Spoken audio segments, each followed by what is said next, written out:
says, "I should never have taught you so well. I did not know how to respond to that." Was it a compliment? An admission?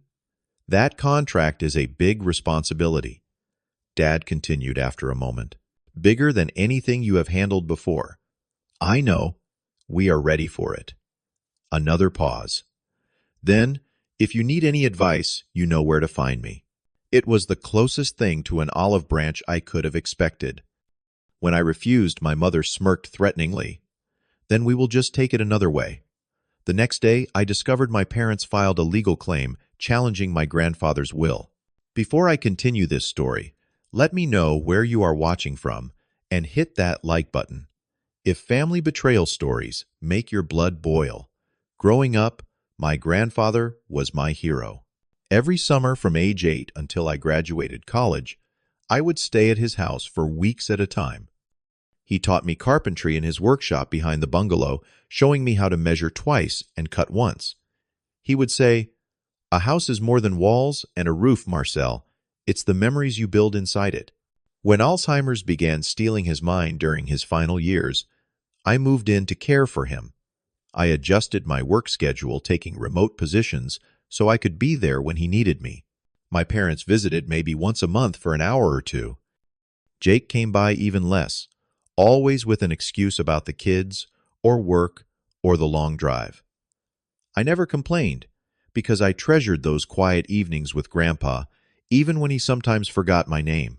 Before his condition worsened, my grandfather updated his will with a crystal-clear instruction: his cherished bungalow would go to me. Marcel, the only person who truly appreciated its history and craftsmanship. He even recorded a video with his lawyer explaining why he wanted me to have it. I never told my family about this recording. I never thought I would need to. My relationship with my family was complicated but functional before this conflict erupted. I always supported Jake despite our different life paths. While I remained single and focused on building my career in software development, Jake married his high school sweetheart Amanda right after graduation. They quickly had 3 kids in 5 years. Twins Thomas and Tyler, now 10, and little Lucy, age 5. Financial struggles followed Jake like a shadow. He bounced between jobs, never keeping one longer than a year. Meanwhile, Amanda worked part-time at a local daycare center. They lived paycheck to paycheck in a small 3-bedroom apartment across town. Throughout our adult lives, our parents subtly but consistently favored Jake. When I bought my first car at 19 with money I had saved from programming internships, my dad said, "You always have it easy, Marcel. When your brother needs a car, we'll have to help him." Jake got a new car for his 19th birthday. When I graduated college with honors, my mother said, "Not everyone can afford to focus just on school like you did. Your brother has real responsibilities." Despite this, I regularly helped Jake and his family. I paid for car repairs, contributed to birthday presents for the kids, and babysat so they could have date nights. Last winter, I fixed their heating system when it broke down during a cold snap. I never complained or asked for recognition. They were family. The dinner party that changed everything happened on a Friday in April. I had been promoted to lead developer at my company with a significant salary increase. I wanted to share the good news with my family, so I invited them all to my house, the beautiful bungalow my grandfather had left me 3 years earlier. I spent days preparing, cleaning every room, and cooking some of my grandfather's special recipes. I even set up the backyard with string lights and a fire pit, knowing the kids would enjoy making s'mores. I was excited to have everyone together, a rare occurrence since they lived 2 hours away and seldom visited. Jake and his family arrived 45 minutes late. The kids immediately ran through the house, while Amanda apologized half-heartedly for their tardiness. Jake barely acknowledged my promotion news, instead complaining about their small apartment and how the twins had to share a bedroom. My parents seemed distracted during dinner, unusually interested in the renovations I had completed. My father asked detailed questions about the square footage, the updates to the electrical system, and the property taxes. At the time, I thought he was just making conversation, or perhaps planning renovations to their own home. As we finished dessert, my father cleared his throat and looked directly at me. "Marcel, your mother and I have been talking, and we think this house would be better suited for a family with children. It is too big for just you." I laughed, thinking he was joking. But his expression remained serious, and my mother nodded in agreement. "Your brother is struggling to raise 3 children in that tiny apartment," my mother added. "It makes more sense for them to live here." The silence that followed was deafening. Jake stared at his plate, uncomfortable but silent. Amanda looked expectantly at me, as if waiting for me to agree. "I think you are misunderstanding something," I finally said. "This is my home. Grandpa left it to me." My father waved his hand dismissively. "Your grandfather would want his great-grandchildren to grow up here, not just you alone. Since your brother has kids, he should get your house." The words hit me like a physical blow. I explained that my grandfather had specifically wanted me to have the house because of our special connection and because I had cared for him when no one else would. That is when my mother leaned forward, a cold smirk on her face. "Then we will just take it another way. You will see."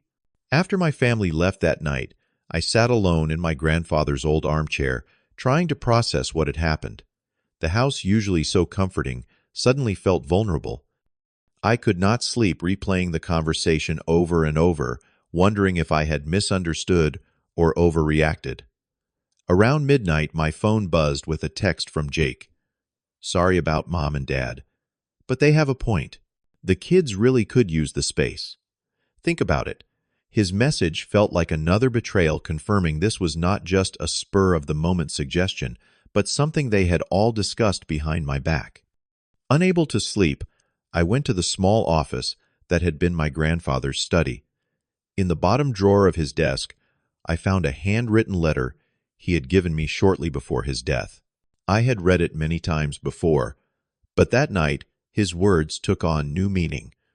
"Marcel, this house has been in our family for 3 generations. I am entrusting it to you because you understand that a home is more than just a financial asset. It is a keeper of memories, a sanctuary. Some may question my decision, but I know you will honor the spirit of this place. Stand firm in what you know is right. Your grandfather, Edward." The next morning I was making coffee when I heard the mail slot open. A thick envelope fell to the floor. Inside was a formal legal notice informing me that my parents had filed a petition challenging my grandfather's will, claiming he lacked the mental capacity to make sound decisions when he wrote it. The document included allegations that shocked me to my core. They claimed I had manipulated my grandfather during his illness, isolated him from family, and coerced him into changing his will in my favor. None of this was true. My hands shook as I read their demands that the will be invalidated and the house be placed in control of my father as executor of the estate. I immediately called Thomas Bradford, a local attorney who specialized in estate law. After reviewing the documents, he delivered the bad news. "They have clearly been planning this for months, Marcel. They have affidavits from 2 distant relatives claiming your grandfather seemed confused about his assets in the year before his death. They have even gotten a statement from a part-time caregiver who worked with him briefly." "But the will is clear," I protested. "And he was of sound mind when he wrote it." His doctor confirmed it. "Challenging wills on grounds of mental incompetence is complicated," Thomas explained. "Even with a clear will, these cases can be difficult. The courts sometimes favor a compromise that benefits more family members, especially when children are involved." Later that day, I received a call from my childhood friend Damon, who lived in my parents' town. I had not spoken to him in months, but he felt I needed to know, "My folks were at the community center bingo night with your parents last week. They were telling everyone how selfish you are for keeping that big house to yourself while your brother struggles with 3 kids. They are on a campaign, man." Over the next few weeks, the situation spiraled further. Extended family members I barely spoke to began calling, urging me to do the right thing for Jake and the kids. Some suggested I could just buy another house with my good salary. One aunt I had always been close to left a voicemail saying she was disappointed in the man I had become. Social media became a battlefield. Amanda posted photos of the twins sharing their small bedroom with the caption, "If only some people understood family values and the needs of children." My mother's friends commented with sympathy and veiled criticism of me. When I stopped engaging online, my mother posted wondering if I had something to hide. The isolation grew as mutual family friends took sides. People I had known all my life suddenly viewed me as selfish and cold-hearted. Few knew or seemed to care about the years I had spent caring for my grandfather, or how he had specifically wanted me to have his home. Meanwhile, the legal battle drained my savings. I had to pay a specialized attorney cover filing fees and gather evidence to prove my grandfather had been mentally competent. The stress affected my work performance, putting my recent promotion at risk. My boss called me in for a private conversation, concerned about my decreased productivity and frequent absences for legal meetings. I began having anxiety attacks, something I had never experienced before. Sleep became elusive, and when I did manage to drift off, I would wake suddenly, thinking I heard someone in the house. The home that had once been my sanctuary now felt like contested territory. During this period, I noticed small things amiss around the house. My grandfather's antique pocket watch disappeared from the display shelf. A framed photo of him teaching me to fish was no longer on the mantel. With horror, I realized these items had likely been taken during my parents' last visit before they made their demands known. Checking my spare key hiding spot outside, I found it missing. I remembered my mother asking to borrow a key to let herself in early for the dinner party. She had never returned it. The situation escalated when I began noticing unfamiliar cars driving slowly past my house. Twice, I came home from work to find footprints in the garden beneath windows. Someone was casing my home, and I had little doubt who had sent them. The true breaking point came 4 months into the legal battle. My attorney called with devastating news he had uncovered during discovery. "Marcel, I found something you need to see. Your parents have significant gambling debts from an Atlantic City casino. They remortgaged their home last year and are 3 months behind on payments." I sat down struggling to process this information. My conservative church-going parents, who had always lectured about financial responsibility, were gamblers on the verge of losing their home. "There is more," Thomas continued. "I found emails between your father and a real estate developer from 6 months ago discussing the potential sale of your property. They were estimating they could get nearly twice its assessed value because of the large lot and historical features." The pieces suddenly clicked into place with sickening clarity. This was never about Jake and his kids. My parents needed money to cover their debts and avoid foreclosure. They planned to take my house, sell it to developers who would likely tear it down and pocket the proceeds. Jake and his family were just convenient pawns in their scheme. Thomas confirmed my suspicions.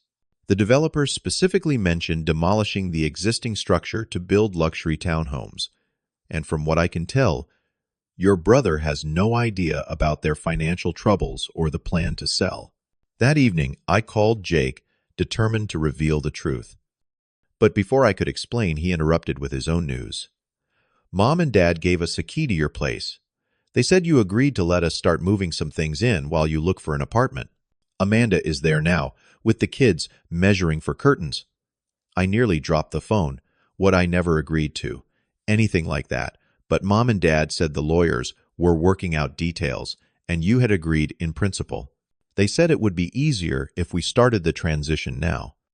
I hung up and drove home at dangerous speeds, my heart pounding with rage and disbelief. When I arrived, I found not just Amanda and the kids, but my parents as well. A small moving truck sat in the driveway. Boxes of their belongings filled my living room. My mother's friend Barb, a locksmith, was changing the front door lock. "What is going on here?" I demanded, barely recognizing my own voice. My father stepped forward, placing a hand on my shoulder, as if to calm me. "Now, Marcel, we discussed this. The courts are going to award the house to Jake eventually. We are just making the transition smoother for everyone." I shrugged off his hand. "We discussed nothing. This is breaking and entering. This is my house. Not for long," my mother said calmly, from where she was directing the placement of their furniture. "The judge will see reason. A family needs this house more than a single man." The confrontation escalated as I began carrying their boxes back outside. My father blocked my path, while my mother called the local police, claiming I was having a mental breakdown and threatening her grandchildren. The responding officers, who knew my parents from community events, were immediately sympathetic to their side. I found myself physically removed from my own property and told to cool off somewhere else for the night. As I was escorted to my car, my mother delivered the most painful blow of all. "You do not deserve this house, Marcel. You do not even have a family. What do you need all this space for?" To be alone, I checked into a nearby hotel, my mind racing between rage, disbelief, and despair. Around 3 in the morning, sitting on the edge of the bland hotel bed, I had a full-blown panic attack. My chest constricted, I could not breathe, and for several terrifying minutes, I genuinely believed I was dying. When it finally passed, I lay exhausted on the bed, wondering if I should just give up. Maybe they were right. Maybe a family with children deserved the house more than I did. Maybe this battle was destroying me for nothing. As I shifted to turn off the bedside lamp, my wallet fell from the nightstand. A worn photo slipped out, one I had carried for years. It showed my grandfather and me standing proudly beside a bookshelf we had built together. I turned it over and read the inscription he had written, "To Marcel, who understands that the most valuable inheritance is not possessions, but principles. Stand your ground, even against family." In that moment, clarity washed over me. This was not just about a house. It was about honoring my grandfather, about justice, about not allowing myself to be manipulated and bullied by the people who should have supported me. I remembered how my grandfather had stood up to his own brother decades ago when he tried to claim partial ownership of the family business. "I will not be moved," I whispered to the empty room. "This stops now." The next morning, I met with Thomas and explained everything that had happened. His eyes widened as I described the break-in and my forced removal from my own property. "This changes everything," he said. "We can file for an emergency injunction today. Breaking into your house and changing the locks is clearly illegal, regardless of the will dispute." While Thomas prepared the court filings, I took a more aggressive approach to gathering evidence. I contacted my grandfather's long-term physician, Dr. Moreno, who had documented his mental state throughout his illness. She was appalled by my parents' claims and immediately agreed to provide detailed medical records and a sworn statement confirming my grandfather had been mentally competent when he updated his will. I found the video recording my grandfather had made with his lawyer, explaining in his own words why he wanted me to have the house. In it, he specifically mentioned that he was concerned other family members might contest his decision, which is why he was creating this additional documentation. Most surprisingly, I located Meredith Jackson, the part-time caregiver my parents had gotten a statement from. When I explained the situation, she was horrified. "I never signed any statement claiming your grandfather was confused about his assets," she insisted. "I told your mother that Edward always spoke very clearly about wanting you to have his house. He was proud of how you had maintained it. As we built our case, I hired a private investigator who uncovered a pattern of financial manipulation by my parents. They had taken loans from several other family members without repayment. They had used my grandfather's credit card in the months after his death, before the accounts were closed. They had even attempted to access his investment accounts using his personal information. Armed with this evidence, Thomas filed not only for the emergency injunction, but also a restraining order against my parents, preventing them from entering my property or contacting me directly. The judge granted both requests within 24 hours, forcing my parents and Jake to vacate my home immediately. When the police escorted them out, the officers were the same ones who had removed me days earlier, now awkwardly apologetic. As our court date approached, something unexpected happened. Jake called me, his voice subdued and ashamed. "I found something you need to see," he said. "Can we meet somewhere neutral? Just you and me." We met at a coffee shop halfway between our homes. Jake looked terrible with dark circles under his eyes and a defeated posture. He slid a folder across the table. "I found these in Dad's computer when I was looking for the twins' birth certificates," he explained. "They never intended to give me the house, Marcel. They were going to control everything." Inside the folder were emails between my father and Westbrook Development Company discussing not only the sale of my house, but plans to have Jake and his family live in a modest condo purchased with a small portion of the proceeds. The rest would go to paying off my parents' debts and establishing a trust that my father would control. There were also messages with a lawyer different from the one handling the will challenge, discussing how to structure ownership so Jake would have to get my parents' approval for any future sale or refinancing of the property. "They used my kids as pawns," Jake said, his voice breaking. "They used me, and I let them turn me against you." In that coffee shop, surrounded by oblivious customers enjoying their normal day, my brother and I truly saw each other, perhaps for the first time in our adult lives. The conversation that followed was painful but necessary. Jake admitted his resentment of my closer relationship with our grandfather and my financial success. I acknowledged my occasional impatience with his life choices and unwillingness to truly understand his struggles as a parent. Jake offered to testify on my behalf to tell the court about our parents' true motivations and the development plans they had hidden from everyone. "I do not want your house, Marcel," he said, as we were leaving. "I never did. I just wanted Mom and Dad approval. I am sorry it took me so long to see what that cost us both." The courtroom showdown came 2 weeks later. My parents looked shocked when they saw Jake sitting on my side of the courtroom. Their attorney requested a delay, which the judge denied. The evidence we presented was overwhelming. My grandfather's doctor testified about his mental competence. Meredith, the caregiver, explained how her statements had been misrepresented. The video of my grandfather speaking clearly about his wishes was played for the court. When my parents took the stand, their story began to unravel. My mother had an emotional breakdown when confronted with evidence of their gambling debts and development plans, claiming they were just exploring options. My father remained stubbornly defiant, insisting he knew what was best for the family and that my grandfather would have changed his mind if he had lived to see Jake's children. The judge was unimpressed. He not only ruled in my favor, confirming the validity of my grandfather's will, but also ordered my parents to pay my legal fees and a penalty for filing false statements with the court. Their expression of stunned disbelief as the verdict was read would have been satisfying if the whole situation were not so heartbreaking. The months following the court victory were both healing and transformative. My first action was changing every lock in the house and installing a comprehensive security system. I spent weekends restoring the garden that had been trampled during the attempted takeover, planting new flowers, and rebuilding my grandfather's old bird bath that had been damaged. Though Jake and I had reconciled, rebuilding trust takes time. I started small, inviting his family for Sunday dinners once a month.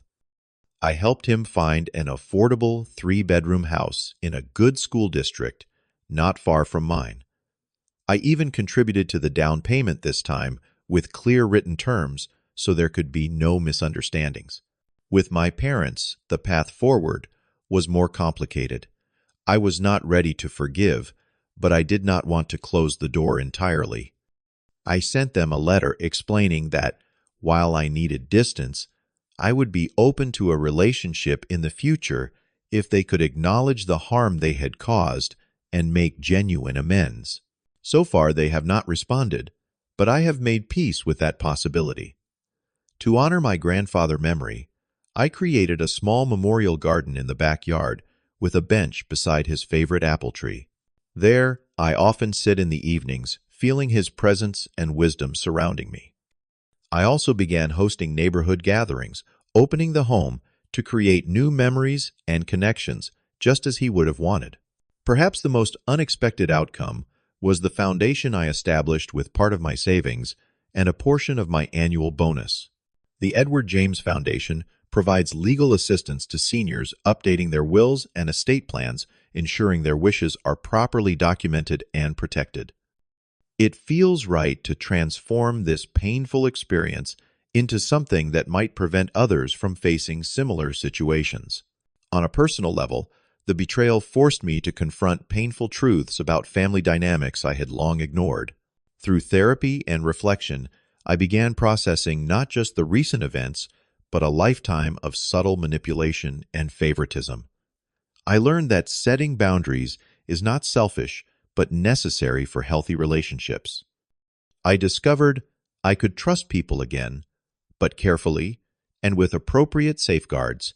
My circle of friends expanded as I connected with neighbors and colleagues in more meaningful ways. Many stepped up with support during the worst of the legal battle, bringing meals, offering encouragement, or simply providing companionship during dark moments. Honoring another passion of my grandfather, I began volunteering at a community center teaching basic carpentry to kids. Working with young people who were eager to learn and create reminded me of my own childhood lessons in his workshop. It brought joy back into my life when I needed it most. I even started dating again after years of focusing solely on my career. Rachel, a landscape architect I met while renovating the garden, values family, but defines it through actions rather than obligation. Our relationship is built on mutual respect and honest communication, a refreshing change from the manipulation I had grown accustomed to in family interactions. Through all of this, the house has transformed from a contested asset into a true home that feels completely mine. Every room holds memories of my grandfather, but now they are joined by new experiences that belong solely to me. I find comfort in maintaining the craftsmanship he valued, while adding modern touches that reflect my own style. This journey has taught me that family is indeed defined by actions, not blood. The people who truly care for us support our growth and happiness, not just their own interests. They respect boundaries and celebrate our successes without jealousy or conditions. I still feel my grandfather's presence throughout the house, especially in his workshop, which I have carefully preserved and now use for my own projects. Sometimes, when working late at night, I swear I can hear his gentle reminder to measure twice, cut once. In those moments, I know he would approve of how I defended his legacy and my right to it. The most valuable inheritance is not a house or any material possession. It is the strength to stand up for what is right, the wisdom to recognize manipulation, and the courage to protect your boundaries even when those challenging them share your blood. That is the true legacy my grandfather left me, worth far more than any property deed. Have you ever had to stand your ground against family who felt entitled to what was rightfully yours? How did you handle it? Share your story in the comments. Our relationship is built on mutual respect and honest communication, a refreshing change from the manipulation I had grown accustomed to in family interactions. Through all of this, the house has transformed from a contested asset into a true home that feels completely mine. Every room holds memories of my grandfather, but now they are joined by new experiences that belong solely to me.